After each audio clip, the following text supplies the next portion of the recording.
អូនដឹងទេថាសម្រាប់មនុស្សចាស់ភាពឯកោអាចជាឃាតករសម្លាប់ផ្លូវចិត្តដ៏សាហាវបំផុតឯកសារបច្ចេកទេសជាច្រើន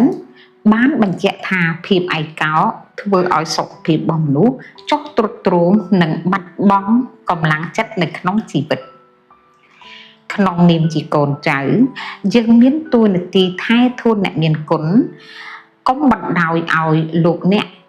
នៅតែម្នាក់ឯងរហូតដល់ថ្នាក់រងកម្មដោយសារភាពស្ងប់ស្ងាត់ក្តីស្រឡាញ់និងការយកចិត្តទុកដាក់គឺជាថ្នាំទិព្វជាបានដំបៅចិត្តរបស់លោកប៉ុន្តែលោកក៏ត្រូវតែមានអាវក្រោះផ្លូវចិត្តដើម្បីការពារចិត្តខ្លួនឯងកុំឲ្យទន់ជ្រាយទៅតាមភាពឯកោហើយឲ្យភាពឯកោមកជន់ឈ្លីបំផ្លាញសេចក្តីសុខរបស់លោកអ្នករៀនទុកភាពស្ងប់ស្ងាត់ហ្នឹងឲ្យคล้ายទៅជាមិត្តហើយរៀនរកក្តីសុខក្នុងចិត្តសម្រាប់ខ្លួនឯងទោះភាពឯកោនឹងលែងជាសត្រូវទៀតហើយប្រសិនបើលោកយាយលោកតាចេះធ្វើចិត្តខ្លួនឯងឲ្យសប្បាយរីករាយទទួលស្គាល់ការពិតថាភាពអ៊ូអរនិងភាពស្ងប់ស្ងាត់គឺជារឿងធម្មតានៃធម្មជាតិដែលជាសច្ចធម៌នៃជីវិត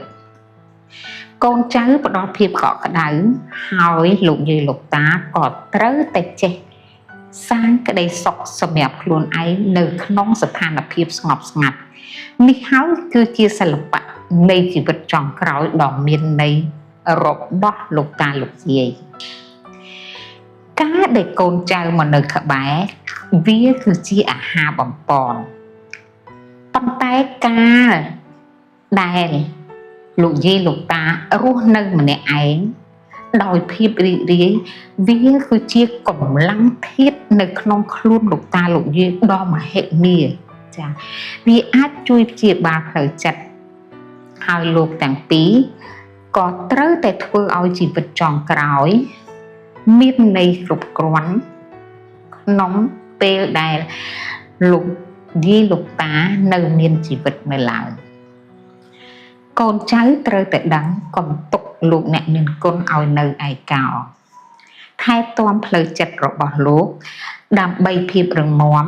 ដើម្បីស្នាមញញឹមចុងក្រោយរបស់លោករៀនរស់នៅឲ្យមានន័យថែទាំសុខភាពផ្លូវចិត្តឲ្យបានវែងឆ្ងាយ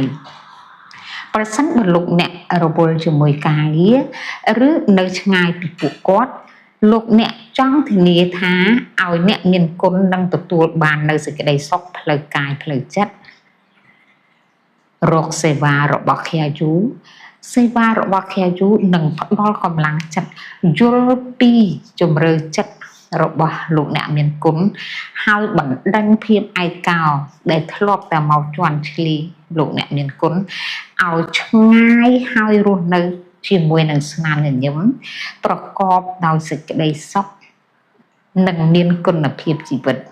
នោះភាពសុខដុមរមនានៅក្នុងគ្រួសាររបស់លោកអ្នកនឹងត្រឡប់មករក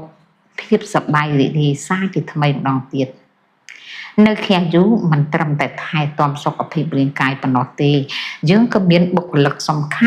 ន់ដែលជាអ្នកឯកទេសខាងព្យាបាលផ្លូវចិត្តជួយចម្លងពីភាពឯកោរបស់លោកអ្នកមានគុណឲ្យคล้ายទៅជាសេចក្តីសុខនិងភាពរុងរឿងទៅពេលអនាគត